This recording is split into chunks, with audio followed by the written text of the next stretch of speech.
ahora el turno a nombre del Grupo Parlamentario del Partido del Trabajo a don Raúl Morón. Gracias, presidente. Secretario, bienvenido al Senado de la República. Estamos ya en el último año de un gobierno que prometió transformar sustancialmente la educación en México y garantizar el derecho a una educación de calidad.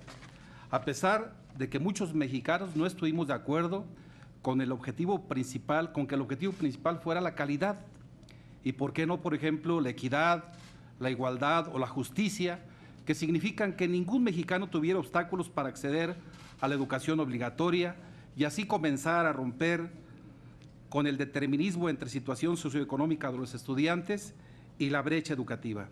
Este gobierno tuvo todas las condiciones a su favor para construir una auténtica reforma de la educación en México. Sin embargo, sistemáticamente se negaron a escuchar las voces que les pedían participación plena y que les pedían también una apertura para que todos los sectores de la sociedad pudieran participar en el tema educativo, mismo que no se dio. Se negaron también a la autocrítica como gobierno federal, que fue sin duda una de las causas por las cuales la educación en México se volvió corporativa, rehén de las prebendas y de las manipulaciones sindicales. Los gobiernos del PRI fueron los que se beneficiaron del chantaje corporativo de un sindicalismo charro y antidemocrático, con lo cual pervirtieron las responsabilidades mismas del Estado mexicano en educación.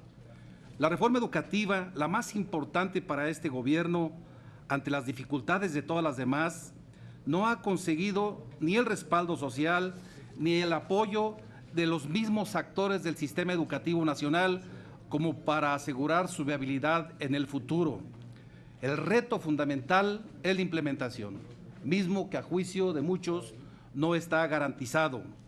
Por lo mismo, las causas del modelo educativo, por estas mismas causas, el modelo educativo que presentaron en el 2016 tampoco servirá de mucho para consolidar a esta reforma educativa, pese a los aciertos que pueda tener este modelo educativo. Otra vez se excluyó a la sociedad y a los maestros de este trabajo tan importante. Se ha negado sistemáticamente a transformar de fondo y de manera sustancial la educación pública, lejos de hacer un auténtico esfuerzo por construir con la sociedad mexicana y con los maestros y maestras de México los pilares de lo que debería ser la educación para el presente siglo. Decidieron llevar hasta sus últimas consecuencias un proceso de reforma autista, ensimismada, que en un momento dado militarizó y se impuso con violencia dicha reforma. El quinto informe de gobierno en materia educativa está marcado por este fracaso.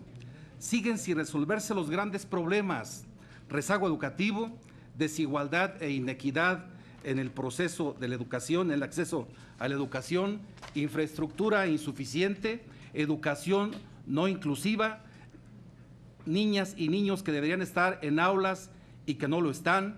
El mismo INE ha señalado en su último informe, cito, en términos del derecho a aprender, donde el sistema educativo nacional tiene la mayor deuda social, no se han obtenido los resultados deseables, como lo muestran los resultados de las evaluaciones de logro nacional e internacionales, por lo que habrá de valorar las acciones que se han tomado para mejorar los aprendizajes de los alumnos y apoyar aquellas innovaciones que sí hayan tenido impacto.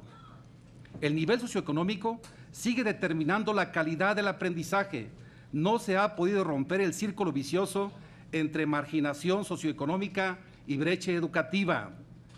Al menos así lo señala Eduardo Bakov Escudero, presidente consejero del INE. Cito, son palabras de él: el sistema educativo reproduce en sus escuelas y aulas las condiciones socioculturales de los estudiantes, de tal manera que cumple con el proverbio origen es destino, condición que explica en buena medida las grandes brechas de aprendizaje que se observan en todas las evaluaciones estandarizadas en las que México ha participado. Ahora ya no hay tiempo, al menos eso parece. Sin embargo, quiero pensar que este último año ustedes tendrán la última oportunidad y para eso deberán dejar al menos las condiciones para que salgamos del atolladero en el que estamos metidos en lo que respecta a la educación pública en nuestro país. Ustedes, su partido y su gobierno, sus grupos parlamentarios en el Congreso de la Unión, podrían quitarle a esta reforma su carácter punitivo, si es punitivo, pregúntenle a los maestros de México, y modificar el estatuto laboral de castigo a los profesores, como un mensaje de apertura a la sociedad mexicana en la que una nueva época que ha marcado el mismo terremoto del 19 de septiembre del 2017, reconstruir a México es el imperativo de todas y todos, y eso reza también en el tema educativo. Bastaría con modificar la ley del servicio profesional docente, desvincular la evaluación punitiva de la permanencia laboral y orientar todo el sistema educativo nacional hacia un eficiente modelo de evaluación. ¿Están dispuestos, señor secretario, usted y el gobierno actual a dar a la sociedad mexicana, a las y los niños de México, a los profesores de nuestro país, a las y los trabajadores de la educación, esta señal para reorientar el rumbo de la educación en México hacia la equidad, hacia la igualdad y la justicia, e impulsar la reforma de la ley del servicio profesional docente para plasmar un modelo de evaluación no punitivo? Señor secretario, México experimenta un gran malestar en el ámbito educativo y aunque le pese al presidente, la reforma educativa, y lo mismo se podría decir de las otras reformas, todavía no representan un cambio sustancial para la vida cotidiana de millones de mexicanos y de mexicanas. El informe que presenta su gobierno sobre el estado que guarda la administración pública en materia educativa carece de respuestas profundas a los grandes problemas nacionales. A esto se suma el daño que ha sufrido la infraestructura educativa con motivo de los sismos de septiembre pasado y la forma en que está abordándose. Aquí ha habido maestros y maestras de Iztapalapa, de Tláhuac, de Xochimilco, compañeros de Oaxaca, compañeros de Chiapas, que están planteando que se les tome en cuenta para encontrar las alternativas para que se reinicien la educación en sus aulas de sus alumnos y pueda no perderse el ciclo escolar, y no han encontrado respuestas. A estas alturas, después de un poco más de un mes de pasado el sismo en nuestro país. Y la crisis financiera que ya se venía gestando en la educación superior y que hoy amenaza la educación superior en varios estados de la República, entre ellos el estado de Michoacán. Las normales y la Universidad Pedagógica Nacional también son ejemplos de esta crisis de la educación superior.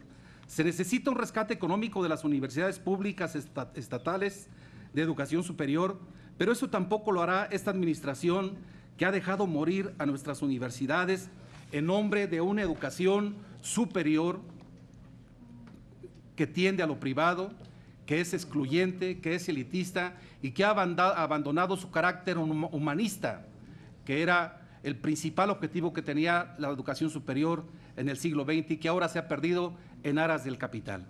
Es urgente comenzar la reconstrucción nacional, una auténtica transformación democrática de México que deberá pasar por el rescate de la educación pública y de nuestro sistema educativo nacional.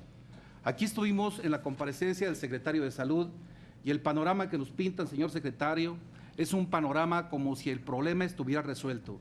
Yo le digo que es importante que se contraste este discurso con la realidad que están viviendo el sistema educativo nacional en todas las entidades del país, pero fundamentalmente en las entidades que tienen mayor rezago económico, cultural y educativo.